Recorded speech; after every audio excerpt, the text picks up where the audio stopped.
আমি আসলে আজি জুবিন গাৰ্গৰ লগত ষ্টেজত গান গাব লাগিছিলে আৰু আজি আমি জুবিন গাৰ্গৰ শ্ৰাদ্ধ পাতি আছোঁ। তাতকৈ আমাৰ দুখৰ কথা কি হ'ব? গতিকে উপায় নাই, আমি এতিয়া সকলোৱে এটাই ক'ব লাগিব যে আমাক ন্যায় লাগিব, জুবিন গাৰ্গৰ ন্যায়টো আমাক লাগিব।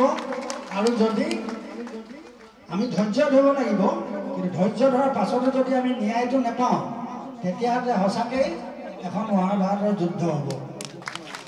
ফুল ফুল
মই